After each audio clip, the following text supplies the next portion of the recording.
Hi guys! Welcome to my mini vlog. Yaw na pala nga na okay sa laog ang classroom Ta, magigibon nga kami activity. Tsaka yung pala ang mga gagamiton kong mga materyales para sa samong gigibuhon na activity.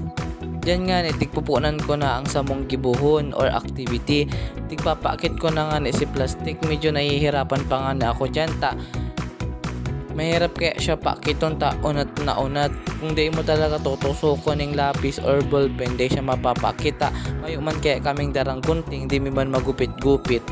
Nagagad pala na ako dyan ng kulay white na pintura na pang painta na ubusan kaming stock sa 101. Pag dumami, mayo na ning kulay puti. Kaya mayo kaming nabakal. For the hagad na lang ang mga person na to. Diyan pala, kukulayan ko na pala siya ng puti bago ko pipinturahan ng ibang painta. Sabi nga ni Dan Ninda, sabi kang iba, mas maganda mo na kulayan ng puti bago kulayan ng iba. Di ko nga ni arang arog kayan. Tadi ba ko man ako professional sa mga arog-arog kayan? Arog ko lang si sinabi Ninda. Sa totoo lang talaga, matalaga akong aram. Nakati ko aram ko, anong mangyayari dyan? Iniisip ko lang, basta kung ano lang kinara ko dyan, iyon na yan. Matalaga akong aram sa arts. Siguro igwa man, pero sa mga araw-araw kayo painting ka, madrawing, matalaga ako dyan hilig. Kaya di ko talaga aram kung anong ipipaint ko dyan. Kaya pasalamat sa YouTube. Taduman kaya ako naghiling kung paano sinda mag-paint, kung anong mga ideas, duman ako nagkuwata. Alam mo naman, di talaga mahilig sa taong ito mag-paint. Yan pala mga kaklase ko, busy-busy paint manyeda, mga piling artist. Kaya gulang ang mga person na to kahit hindi marunong. Para sa grades.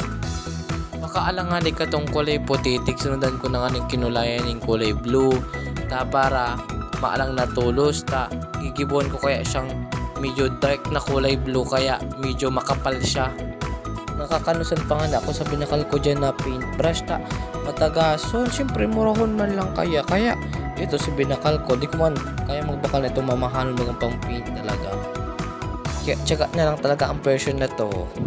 Ang ginamit ko pala dyan na kulay blue, pink, tsaka violet black. Tigdara ko na nga ipalan sa may init para mabilis siyang matuyo. Medyo mahibog kaya si baka kaag ko kaya haloy talaga siyang matuyo. Alang na nga dyan si ginibo ko, kaya kinuha ko na sa luwa, tsaka tigsuratan ko na nga dyan ng motivational notes. Yan pala ang final kong nagibo kong activity. Kala ko makanusun mo man pala. Okay na para sa first timer. Wow, first timer. Syempre, di mawala ang presentation kang ginibo. Kinakabahan pa nga na ako dyan magtaram sa inutan. Di ko na aram kung anong sasabihin ko dyan. Yan lang. Bye-bye!